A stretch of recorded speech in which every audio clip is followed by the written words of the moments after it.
Georgia Virtue presents the Let Me Tell You Why You're Wrong podcast.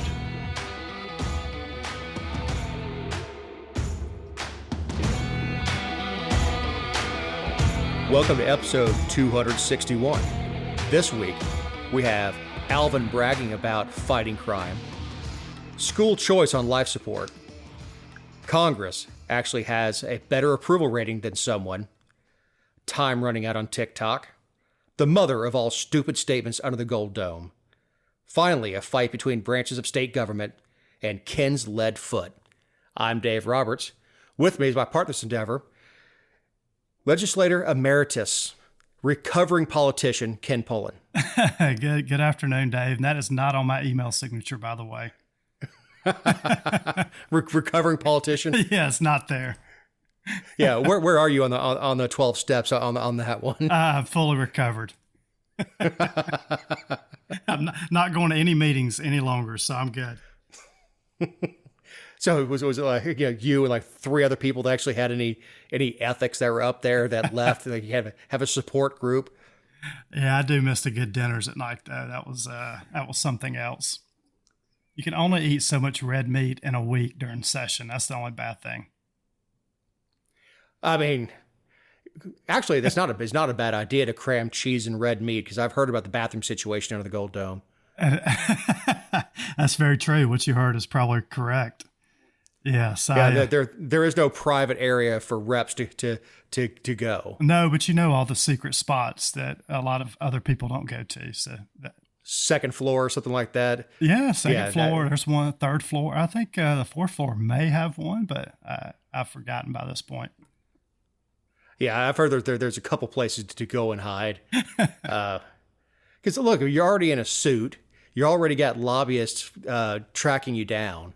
I mean, I my first job in banking was an in-store, which means I was inside a grocery store in a bank. And I actually had a customer follow me into the bathroom. I'm standing Nice. at the urinal and start asking me about CDs and stuff. I'm like, come on, man. I still when remember. Mr. Happy's out, his bank is closed. Yeah, I still remember. I think the best meal I ate one night was the current speaker, John Burns. I went out to dinner with him one night, and he pulled me aside. He said, "Let's go. We're going to Kevin Rathburn's tonight steakhouse with."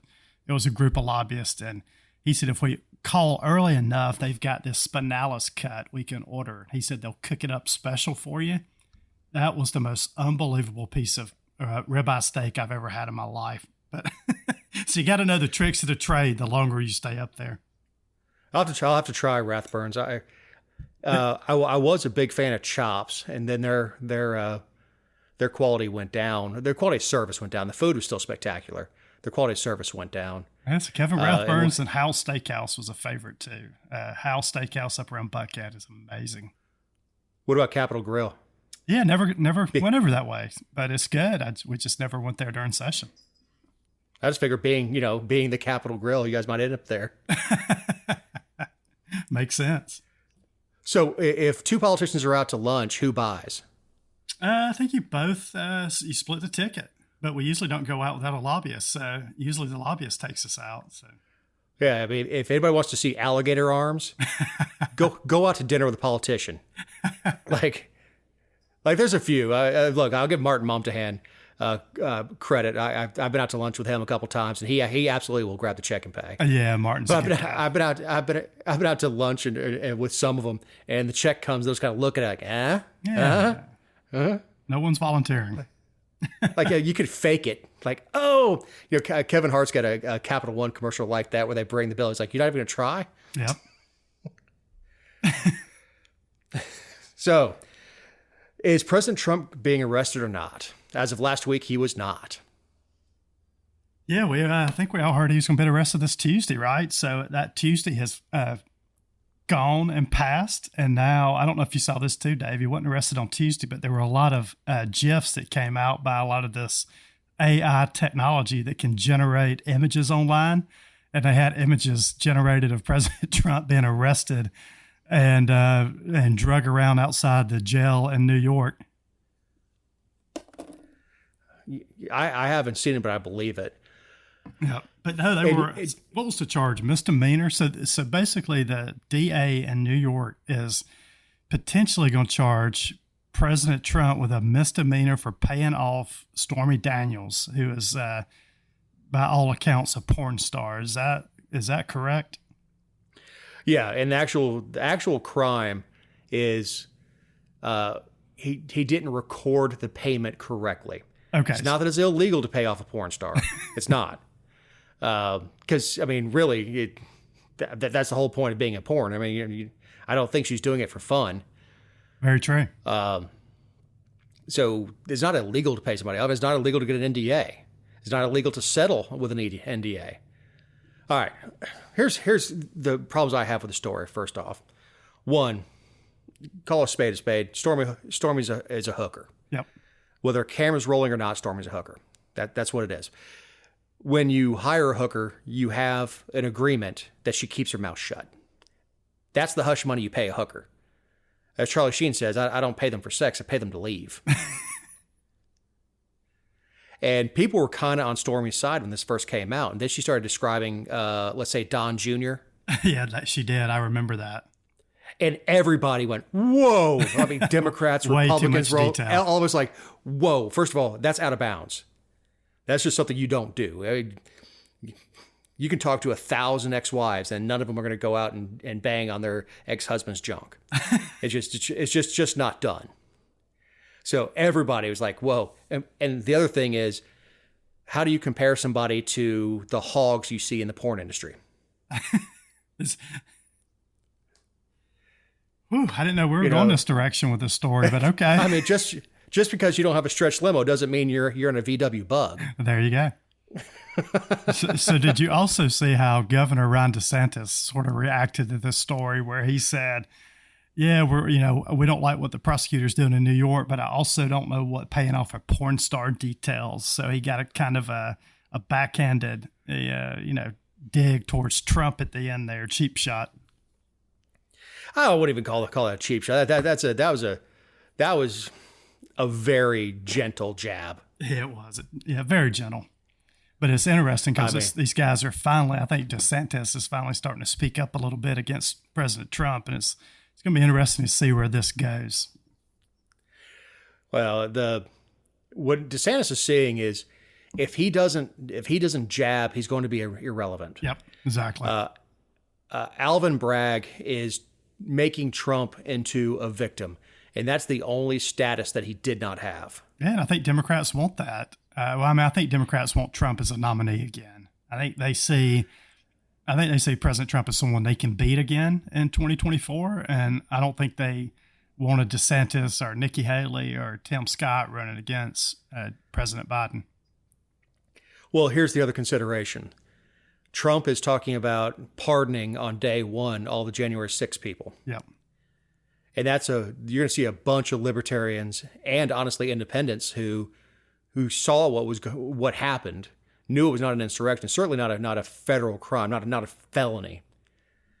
And that sort of verbiage right there is powerful. Mm-hmm. If he can articulate it without going completely frigging nuts and his eyes spinning in different directions. Yes, very true. It's that Trump's, for the most part, Trump's policies were great by everybody. Obviously, my bank account looked better under Trump. My taxes looked better under Trump. Not very happy with what he did with the slide fire and all that stuff, but it's hard to argue against the economy. The only thing that stopped Trump's reelection was COVID. Yeah, COVID stopped. Yep.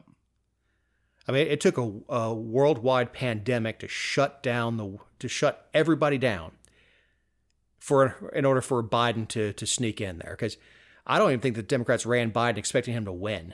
No, and I mean, because of COVID, Biden was able to sit in his basement all day and basically not go out and do interviews and meet with the people. So he was able to hide sort of the condition he was in, which, if you watch him speak, he's not in a good state of mind presently. No, and look, he was never the brightest bulb. Got popped for plagiarism in college. Said things like, I finished in the top 10% of the class. No, you didn't. You finished in the bottom 20% or something like that. Yeah, no, you didn't. There's a lot of stuff that Biden has in. If he didn't have mental degeneration, then he was just lying. Mm-hmm. And then he just continues to make up stories as we go now. It feels like every week corn pop. Yeah, corn pop, and there's a new story of what Biden did years and years ago, and they're so easily debunked at this point. But dude, just read from the teleprompter and stick to the script, and you'll be okay. Don't go off the teleprompter. Yeah, go off the teleprompter. He can't figure out which way to turn. He's shaking hands with ghosts. He has been known to do that. I've noticed recently. Introduce his wife as his sister. Yeah, but look at the number 2. I mean, Kamala Harris is the Democrats have nobody on the bench currently, or they would have long ago kicked Joe Biden to the side. But Kamala can't win, trying to keep Pete Buttigieg can win. Well, I think they're trying to keep Pete in the minor leagues and train him up, and then he just fell apart. Yeah, he's been a total failure, and the train derailment up in Ohio has put a put a nail in his political coffin for the future. And had they not just crapped all over Andrew Yang, he would have been. Now, I'm not a fan of it. Andrew Yang is a reasonable person to talk to. I've seen interviews with him. He's a reasonable person to talk to. Very smart guy. He's a universal income guy. Yep. And that's everything that the Democrats want, but they just absolutely crapped all over him and threw him to the curb. The same thing with Tulsi Gabbard. She's a reasonable person, Army veteran, currently serving as a guardsman. I don't care. Guardsman. She's a guardsman. But she's articulate. She's very smart. She's left of where I think Republicans should be, but she would have been a middle of the road shining star, and they crapped all over her. Yeah, she's got a little Ron Paul in her. Also, it feels like from a war perspective, she's all over the place in her beliefs. But I'm like you. I think she could do a decent job if she was elected. She's very much different than most of them I see in Congress nowadays and people running for president. I would put her as a Bill Clinton-esque. Bill Clinton had the ability to pivot in 92 or 94 when Gingrich took back Congress. Bill Clinton did a pivot to the right, and he rode out the next 6 years and was hugely popular for the remainder of the time. Yep. His popularity, those credits did not transfer, however, to Al Gore nor his wife. No. Where Bill Clinton was seen as super fun, get along with just about anybody. And, I guarantee you if I met Bill Clinton, we'd get along fine. Yeah. Talk about things besides politics. And I think he was the most fiscally conservative president probably, since 1980?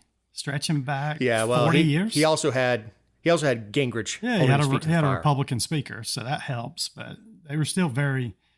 the national debt increased less under him than any other president since 1980 or Jimmy Carter. And we were also booming with the .coms, and there's a lot of stuff that goes into those statistics. But yeah, look, would I want if Clinton was 30 or 40 years younger? Would I vote for him? No. Yep. I didn't vote for him then either. But as far as a reasonable person that you could, an opposing speaker could go sit down with and talk, you could do that. McCarthy can't go talk to Biden, and if he did, Biden wouldn't remember it the next day. Exactly. All right. We have the last push on school choice. Day 39 and 40 are this week. Yeah, so Senator Dolezal's school choice bill in Georgia, which basically gives parents $6,500 to send their children to a private school if they're current public schools in the lower 25% of all Georgia public schools. That bill has passed the Senate, and it's currently stuck in the House with 2 days left. So the General Assembly will come back into session, I think it's next Tuesday and Wednesday. So when the readers hear this on Monday morning, we'll have 2 days left, Tuesday and Wednesday. So school choice will have to, if it's passed in this session, it'll have to get through one of those days. The challenge with school choice... Yeah, go ahead. Well, we know that Wednesday, a day is as long as they decide it's going to be.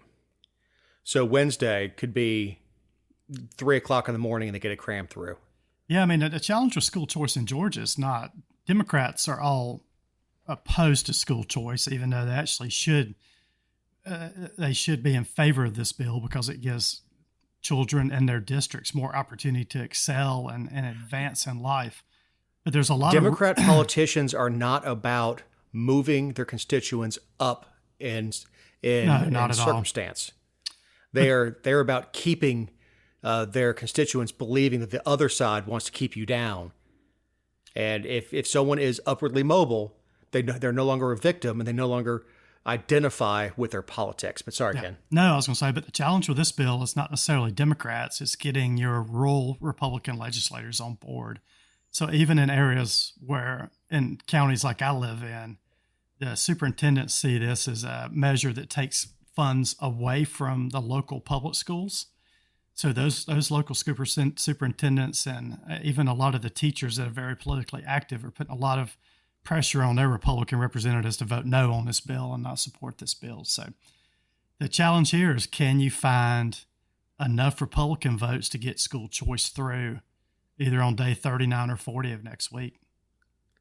Government employees are always afraid of competition. Yeah, and this bill doesn't take money away from public schools. It actually is a separately allocated. It should. Well, it should. It should take the funds that were allocated for that student, put it into a trust fund, and let that student's parents shop that money out to whoever can give them the best experience for the child. I totally agree with you. But in this bill, it takes a whole new set of funds and allocates that towards this program. So as long as public school in Georgia is fully funded according to the calculations they've got, and I was arguing with someone on Twitter earlier about this when they said we should fully fund education. And I said, well, what does that even mean? Like, how much more funding do we want for education in Georgia? And if we gave education another $20 billion, would we see any advancements in the students in the state of Georgia? And I'm guessing no, because it's not just about money. My wife's a school teacher. She'll tell you it's not about money. It's about parents. It's about home life. There's so many factors that go into a student's education besides just the dollar amounts, but that's what everyone's focusing on. And one of my big problems with George W. Bush was his No Child Left Behind Act that ties school funding to how their kids do on tests. Mm-hmm. So you have spectacular teachers out there who aren't allowed to teach because you have to worry about the test. Exactly. We're teaching for the test pretty much the entire year. And every time I hear a school superintendent come out and say, we've got a 98% graduation rate, I don't want a 98% success rate. I want about a 50% success rate. Yeah, they're passing everybody through now. Right. I want it to be tough. Beginning of some training in the Army. Look to the left, look to the right, look to the front and to the back of you. If you're here, those four won't be. Yep, exactly. And look, you've got with the Hope Scholarship, I think, in my opinion, what that's enabled is kids getting B averages so they can qualify for the Hope Scholarship. So again, what teacher wants to give a child a C in high school and them not qualify for the Hope? So by providing free tuition to all students in the state of Georgia, if you maintain a B average, the end effect of that is we're just passing everybody through with good grades, even if they can't cope when they get to college and can't pass the college rigor. Yeah, but a lot of these kids are going to these 2-year schools that are popping up, and it's high school part 2. It is. Living at home with mom and dad, and I've got a friend who's a professor at a 2-year school. I mean, he teaches some advanced stuff, and he would go to these kids and say, "Hey, listen, you need to drop this class. Mm-hmm. You can't pass. If you drop right now, it's not going to count against your GPA. I'm going to stick it out, man. I'm going to stick it out. No, I understand. I teach math. I've done the math. You can't pass. I'm going to stick it out." And then he gets phone calls to the parents going, how did my son fail your class? But anyway, yeah, the school choice, I've said it many times, get rid of public schools, let parents keep their money, and let them find and give voucher. If you want to do income qualified vouchers, whatever, still cheaper than running a bunch of daycares across the state. And exactly what schools are, is a daycare. We're going to feed you. We're going to give you breakfast. We're going to give you lunch. And at some proposal in Atlanta was to give them dinner too, to feed them 3 times a day. And just keep them off the streets. It's kiddie prison. Yes, the county that's to my north, they provide free lunches all summer long. So we have taken away a parent's responsibility to feed their child. Yeah, that's hey, listen, we'll give it to the listeners definitely. We hope school choice gets through. If you've got a representative that you keep in contact with, definitely tell them that you support the school choice, and we'll give everybody an update next week on whether or not this bill gets through the General Assembly in time. Yes, we'll give a CNADA rundown next show for sure. Yeah, definitely. As of Thursday, the taxpayers of Georgia will be safe because legislative 40 days will be out. Yes. All right, so we got SB 93 by Jason Anavatarde, who's my state senator, passed with 0 nay votes, banning TikTok. Yeah, bans TikTok on all state devices. I think we're both fans of this. State employees should not be scrolling through TikTok or really any other social media. You've got a phone for work and use that phone for work activities. So definitely a good bill by Senator Anavatarde. And this also applies to any other devices that are 10% owned by foreign adversaries, which I guess the definition of a foreign adversary can change from time to time. But yeah, this will apply definitely to TikTok. This is sort of the TikTok ban. No problem with this bill. I'd like to see all social media shut off, with the exception of direct communication with the citizenry. So you have a communications department that needs to have access to Facebook, Twits, and everything else. We're going to put, we're going to notice will be closed on Good Friday, whatever it is, that sort of stuff, and of course investigations. But you have dedicated devices for that are clean of everything else. Nothing else can be tracked on it. This device is only for investigating social media stuff. And of course, you have a right to have your own personal phone. Have it on that. Which I have no idea how somebody keeps up with 2 devices. I lose my one device all the time, but I agree with you. You can definitely have 2 devices if you so choose. Well, we used to have a county commissioner out here, Vernon Collette, super good guy. Vernon always carried 2, but his real job was in finance. And because he has conflicting laws with Freedom of Information Act, that anything that's discussed on a county device, and he has privacy laws on the other side with dealing with his clients. So he maintained two phones for that reason, to be able to keep those separate. So we had one just for county business. And I had 2 when I was at different corporate jobs that I had, because I'd have my personal device and I'd get issued a device that belonged to the bank or whoever. That's back when I had to pay for minutes, because I'm not going to use my minutes for the bank. We were just talking about this over the weekend, how we used to have to call collect. When did, I'm pretty sure my kids have never heard about call and collect. When did that go out, Dave? Because I remember I used to call home and it was collect, and I would just say, call me back. And then my parents would call me back at a cheaper rate. But I can't remember when that went out of style. No, mine was call collect and say, you've received a call from, you can pick me up now. Yes. Many a time that happened. The charges have been declined. Call and collect and long distance. Long distance used to be a thing also. After 7. Yes, after 7. I remember that. You get nighttime rates. You would wait to call family out of town until you got the nighttime rates. We're going back down memory lane today. 2 old white guys. They renamed the podcast.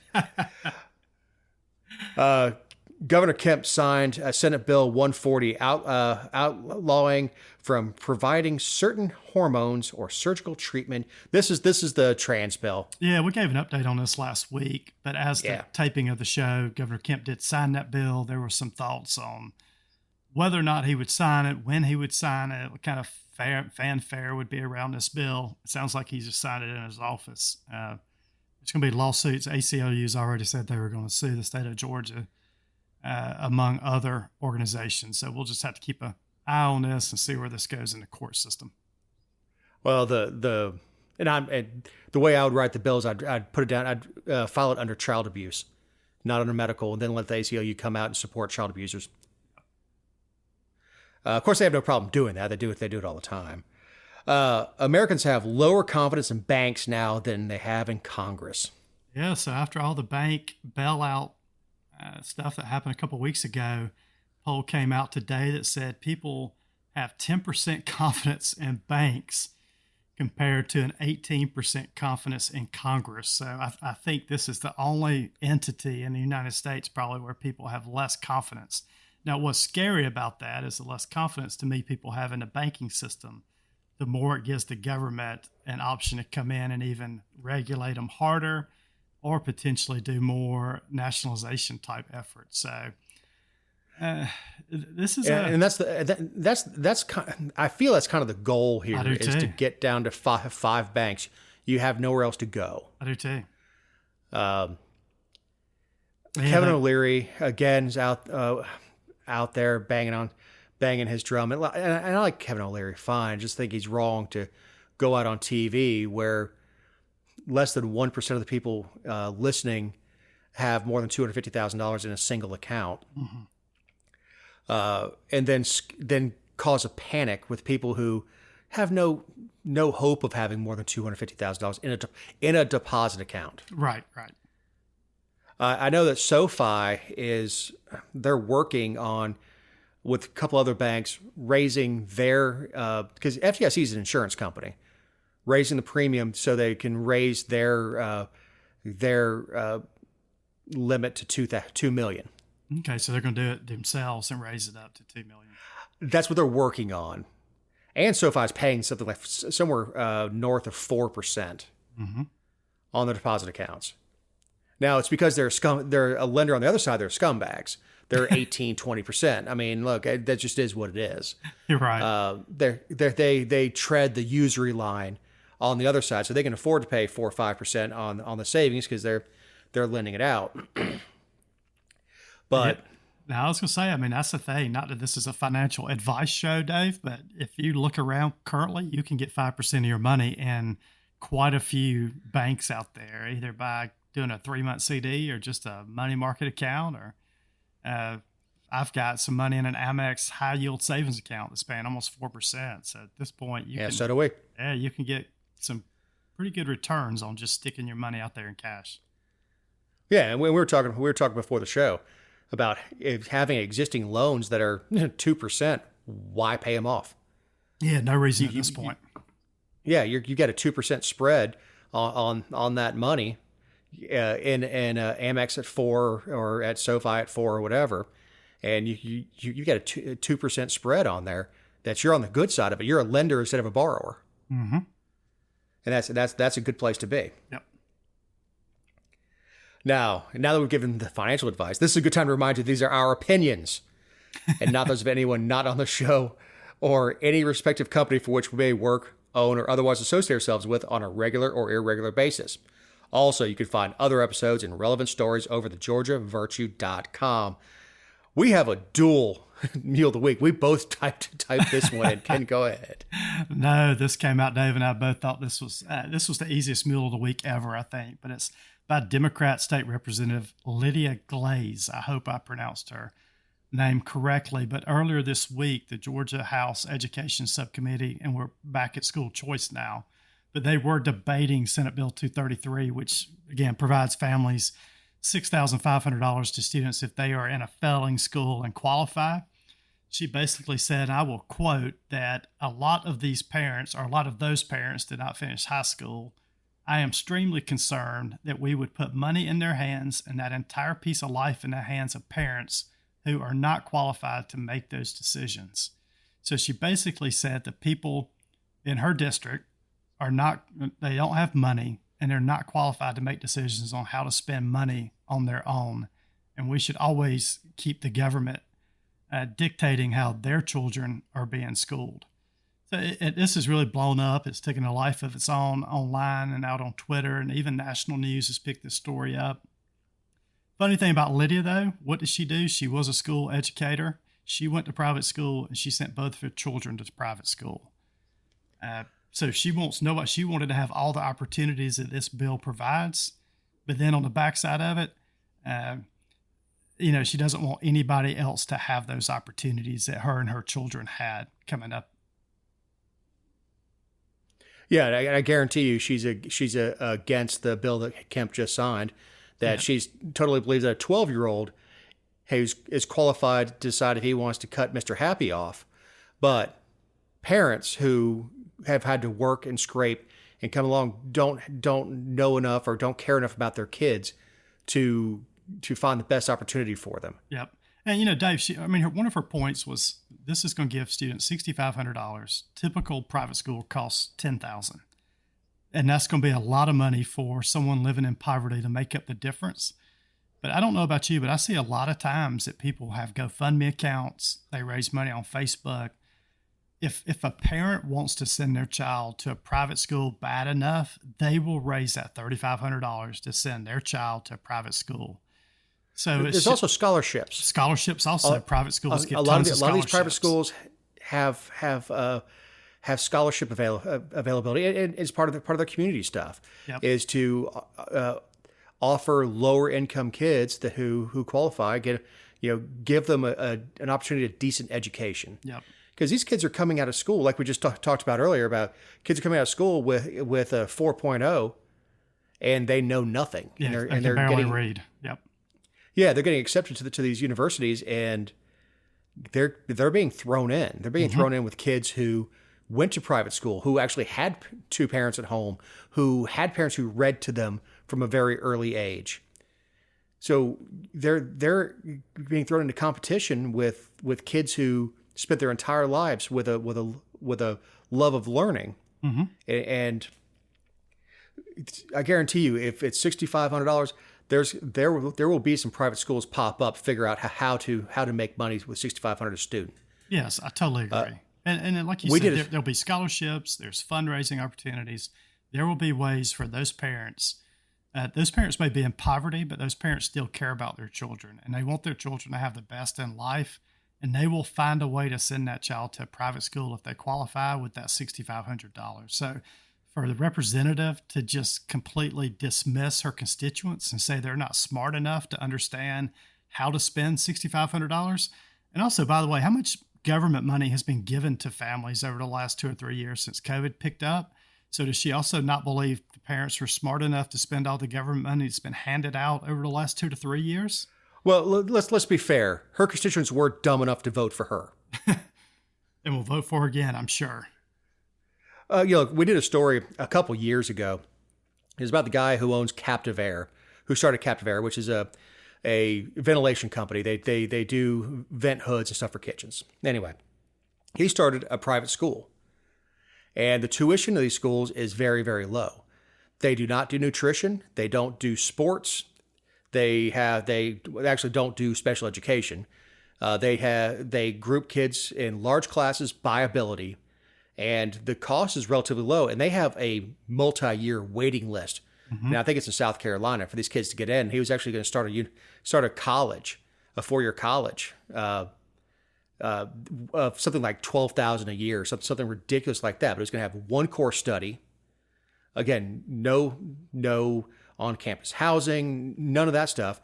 But it was very regimented, but it was totally affordable for a young person to have a private school education and then go to a private university and come out with a bachelor's degree, very, very affordably.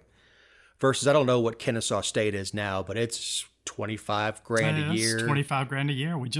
I just checked into that over the last year with my graduating seniors. So Kennesaw State's become very expensive. Yeah, because it's free. Yeah, because it's free. I said this when Obamacare was coming out. If you think healthcare is expensive now, wait till it's free. Now I have a medication that's $500 a month, which I always thought was a car payment. But you informed me earlier today that most people's car payments are now $800-900 a month, which kind of makes me cry. All right, certificate of need. We've talked about this in the show a little bit, but now we've got a fight between Lieutenant Governor Jones and Governor Kemp. Yeah, and just real quick on what certificate of need is. So if a new hospital or a new acute care facility wants to open up in the state of Georgia, they have to actually apply for a certificate of need through the state of Georgia and get permission to open up. So a very anti free market process that we go through. And the reason they do that is Georgia wants to protect local hospitals in certain areas. So local hospitals make a lot of money on certain procedures, like MRIs, for example, and then they lose a lot of money on other operations. So what you see is acute care facilities will pop up wanting to do nothing but MRIs. And then the state of Georgia has to approve that. And typically they don't get approved, or it takes years and years before they get approved. So Senator Dolezal introduced Senate Bill 99, which basically would get rid of the certificate of need process in rural Georgia. So it would actually allow a lot more healthcare innovation across the state and allow more healthcare facilities to pop up around the state. As you can imagine, the hospital lobbyist industry is probably the largest industry in Georgia. They probably spend the most money lobbying throughout the state of Georgia. They are very much opposed to this bill. What this has brought out, though, and it's so intriguing, is right here at the end of the session, is Lieutenant Governor Burt Jones is very much in favor of this legislation. Governor Kemp and the House leadership is opposed to this legislation. And then Lieutenant Governor Burt Jones also has some land down in Butts County where he's from, and there was a hospital trying to open up a facility on his land that had to go through the certificate of need process. So it's brought up some ethical questions from the lieutenant governor. In turn, he has stripped some money out of the state budget this year for Wellstar. They were one of the ones complaining about it. So it's brought up this really interesting dynamic now between the lieutenant governor, the governor, and the House. And this is sort of an open feud. We don't even know at this point if the budget's going to be passed this year. So there's talk in the General Assembly now, and the only constitutional duty that the General Assembly has to do is pass a balanced budget every year. There's actually talk that they may have to have a special session after next week because a budget potentially will not be approved by Wednesday night. And I know I just said a lot, Dave, but this is very much intriguing because you usually don't have this spin or this intrigue so late in a session. The budget is typically already passed. At this point, we don't have a state budget for next year. Money's being ripped out for people that are going against Lieutenant Governor Burt Jones, and the House and Governor Kemp are sort of furious about this. Kemp needs to stay the hell in his box. If he wants to veto it, that's his right. Yes, I agree. Stay out of it. Look, Wellstar swings big around here. I think they're the number one employer in Pullin County. I was at Wellstar earlier today. Parking lot's too small, building's too small. They're constantly full. They keep saying they're going to expand, but we could use another imaging facility, for instance. Yep. To go get an MRI at Wellstar, you get an appointment. You have to go to the hospital. Again, parking is awful. Go check in. Now think about this during COVID. If you needed an MRI, you could just go to an MRI facility where it's just you and two other people. You know, you've got the receptionist, and you got this person running the MRI during COVID, and everybody else waiting outside.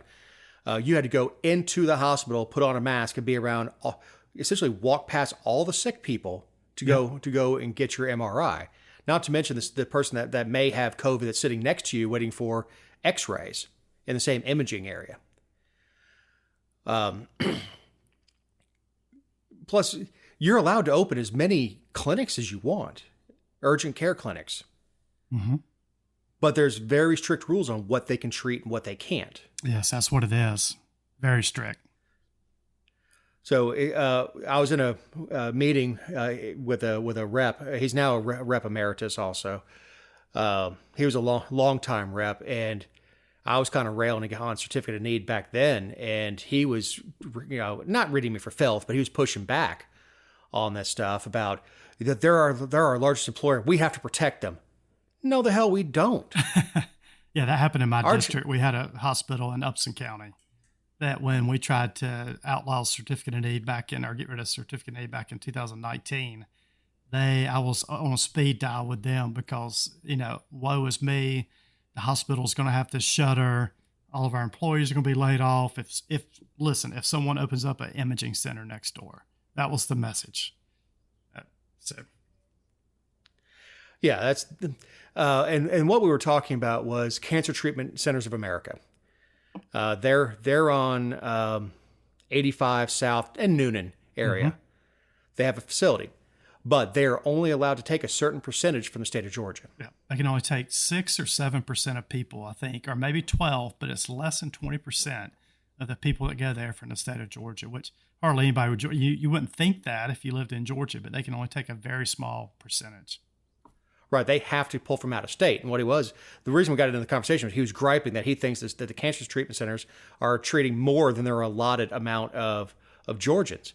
And I told him, I'm not going to call him up by name. He's a nice old man, and he's not in office anymore.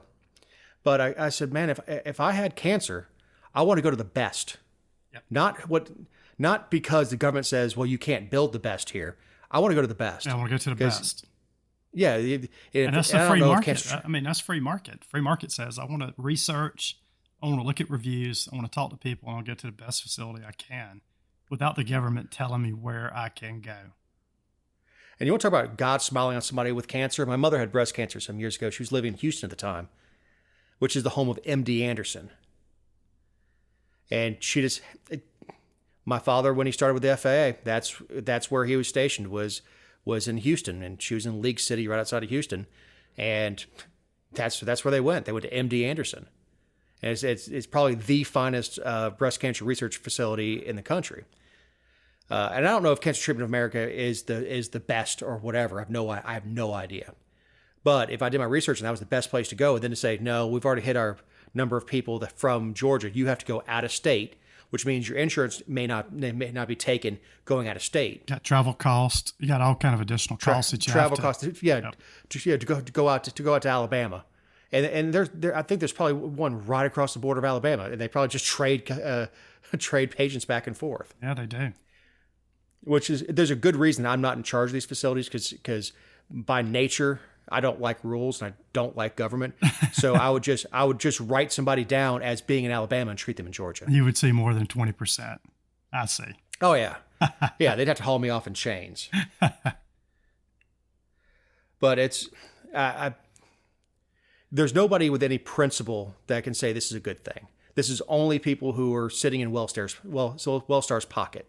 Yeah, totally. Or afraid of, or not saying they're in the pocket. They're afraid of the repercussions of what Wellstar will do. Yep. Is that they'll support somebody against them. And this is just fascinating that this came up with a couple of days left, and whether or not it derails the budget being passed. Special session has to get called, which just costs Georgia taxpayers. It's going to be so interesting to see how this plays out over the next couple of days. Not just the taxpayers, but it's also taxing on the reps and senators who most have jobs too that they need to get back to, or a lot of the people, a lot of guys I'm still friends with have jobs that they need to get back to and see their families. Yeah, also. jobs. Yeah, I mean, I know my guy Gullet. He works for a bank. He needs to get back to work. Martin Mumptahan needs to get back to his driving school. I mean, it kind of goes on autopilot, so to speak. But when kids start getting out of school, he needs to be at the helm. You know, that's when the kids are doing that kind of stuff. He needs to be at the helm of his business. I'd be the same way. I might be able to do 40 days, but I can't not run Dr. Cool when it's getting to be 89 degrees outside because the jackasses down there couldn't pass a budget.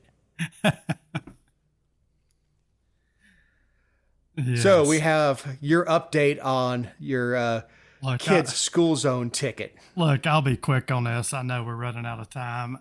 And Jessica has written about this extensively on Facebook. This bill passed back in 2018. Probably everybody knows this, or most people now drive by one of these darn school zone ticket or school zone cameras. And I could have said a worse word. My wife's car got one a while back. I say my wife's car got one because that's who the ticket's issued to. It's issued to the registered owner of the car, whether they were driving or not. So my wife's car got one a while back. I said, hey, I want my day in court. I have sent letters back and forth to the city of Griffin and to Spalding County, just requesting to really understand the process, Dave. So you get a bill, $75 in the mail. Typically, you would get to go to court and dispute that if you wanted to. There's no court process that handles these tickets. So then I get back a letter that I've got to go. I have an administrative hearing that I'm not invited to. Get found guilty out of that. I email the company, and now guess what? They said you got to go to court, but they don't tell me which court. So this thing is just plagued with. It makes it so hard for the consumer that gets a ticket if they want to face their accuser and see their day of court. It's truly almost impossible. And I'm doing it now out of spite because I've got $75 to pay for the ticket. But I'm actually going to take this thing and see how far we can take it, whether or not it's to state court or superior court, and fight this ticket as far as we can. These tickets have raised over $1 million in revenue in Spalding County alone, which to me is the most infuriating part of this, that the local sheriff and the local police chief would take $1 million out of their local economy because people, most of the time, were speeding not during school, but during an hour after school. Which is what these cameras are set up for. So these school zone cameras need to go. We need some representatives to step up and outlaw them. But again, that's me on my high horse. I'm so frustrated we're taking money out of Georgians' pockets for something that's not a safety issue. Most of these cameras are up in places where no kids would ever cross the street. And look, I have seen the flashing school sign on holidays. Yes. Days that I know kids aren't in school. And people just pay the $75 when they get the ticket because they don't want to go through the process that I'm going through. So they just say, here's $75 and let me move on. Yeah, because look, now the group of friends I run with, really good guys, but serious a-holes. I've got a friend who the city tried to shut down his business, and he told the city, I have more money than you do, and then proved it. And I mean, he lost a ton of money, right? But the store stayed open, and and I think he told him bluntly, I have more money than you do, and just set his lawyer on it, and just wore the city out until they finally, I think they passed a code around him or gave him ex post facto or something, or post ex facto, or something like that, and grandfather man just kind of and left him as an island and moved around him because just it wasn't worth the city's budget. Mm-hmm. You know, this particular city can hardly afford elections, right? Unless they don't even have they don't have a P&Z. They use the county for P&Z and stuff because they don't have the money for it. And to the credit of this particular city, they don't have any additional tax on the citizens. They're totally funded out of sales tax. Yeah. Which is to their credit, but yeah, I'm like you. I will spend 10 times that. Shit, I'll spend 100 times that. I will, trying to fight this. And look, I got to give credit. I know sometimes we get on the representatives for doing things we don't like, but I will give credit to Representative Ridley and Collins, both of those who probably also got school zone tickets, if we had to guess. But Representative Ridley put a bill in to take the first offense down to $10 from $75 and down to $20 from $250. That bill has zero chance of passing, I would assume. And Jay Collins from over towards your area wanted to shorten a window that these cameras are active to 30 minutes before and after school. So, some of these cameras are active an hour after school. So I really appreciate both of those guys trying to fight against these tickets, even though I'm sure their bills have zero chance of passing. Yeah, and excuse me. The yellow fog is still in Metro Atlanta. What happens if you get a ticket and it says December 25th, 8:45 a.m., and you have no recourse? You can't go to court. You don't know what court to go to. Yeah, you have no idea what court to go to. That's the problem. You call the sheriff's office and they go, we don't know anything about it. Yep. You call the clerk of court. Well, we don't know anything about it. Yes, they just told me to go to court. That's what the last notice I got just said you need to dispute it in court. And I asked them what court, and I haven't got an answer back yet. So I don't know if it's state court, superior court, municipal court. Like, who knows? I mean, you just show up. I guess you could call the solicitor. I'm just going to show up one day. Just call the Spalding County Solicitor's Office. Yes. I mean, do you know your solicitor? Of course, you don't live in Spalding, do you? You live. No, I live in Pike County, which I thought, I live on the county south. But yeah, I thought I know the state, I know the solicitor, so I may have to go pay him a visit. Yeah, go walk in his office and slap it down on his desk. You go, give me a date. Give me a date. I want to face my accuser. Yeah, give me a date. I read a book a long time ago about how to fight traffic tickets. I have never used any of the tips in there, but it was interesting. It was written back in the 90s. I read it when I was in high school or something. But it talked about camera tickets and stuff, or tickets you get in the mail. And the author of the book says, I use them to line my bird cage. Do we know if anybody's actually been arrested for failure to appear on one of these things? No, but what they do is they put a lien on your car if you don't pay the ticket. So the next time you go in to renew your car tag, you can't renew your car tag. So it's not a ticket to the individual; it's a ticket to the actual vehicle. So it gives you no points. No points. It's just a civil matter between the company and your car, or the registrar of the car, whoever's registered the car, even if that person's not driving. Yeah, that's spectacular. Your government work. Well, Ken, do you have any closing thoughts now that we've hit the gamut of inappropriate conversations to start and inappropriate legislation to end? Hey, real quick, I know I've enjoyed this conversation, and it's been a great week. We've had winter, spring, summer, and more likely fall this weekend in 1 week. So this is Georgia spring. I'll look forward to talking to you again next week, Dave. Yeah, lucky you. Mine is flight attendants union wants government to ban baby in arms. So right now, if you buy a ticket and you have a child 2 or under, you can book infant in arms, and it means just that you don't have to get a seat for the infant. It stays in the parent's arm, the guardian's arms, whatever. It's been this way forever. Now the flight attendants want them to be in a car seat for the trip. Now I can't imagine doing a 4 to 10 hour flight next to a screaming baby that wants to be held by its mama, and mama's not allowed to take the baby out because it's they're going to give the same regulation as being in a car. Car deaths number in the hundreds of thousands, if not million, hundreds of thousands every year. I know in Georgia we have tens of thousands by ourselves. So we have hundreds of thousands of deaths in cars and airplane accidents. You have a couple hundred or 100 that die every year. Statistically, it's a much safer way to travel. Yes. Do bad things happen? Yes. Do we hit turbulence? Yes. Do we see this rash of babies being seriously injured because mama was able to hold on to them during turbulence? No. We don't. The statistics don't support this. Right. And you and I fly enough, and you obviously fly more than I do because you fly for work also. Even with noise canceling headphones, having a screaming infant that you sympathize with, but being stuck in a car seat, obviously the legislation hasn't been written, or it wouldn't even be real legislation. It would just be an FAA rule. I think this is just FAA rule, right? Yeah, which is another conversation to get into altogether, with our legislature just punting all their authority and responsibility over to the executive office. So, on that happy note, big thanks to Eric Cumby, our editor, who takes our awful audio and turns it into something you listen to.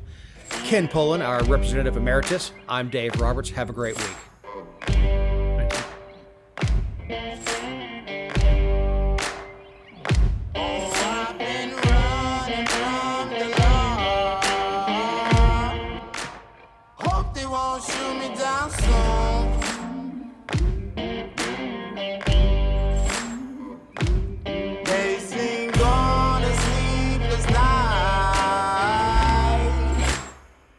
Catch me howling at the moon.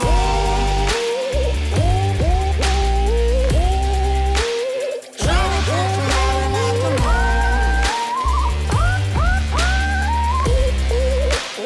Trying to catch me howling at the moon. Trying to catch me howling at the moon.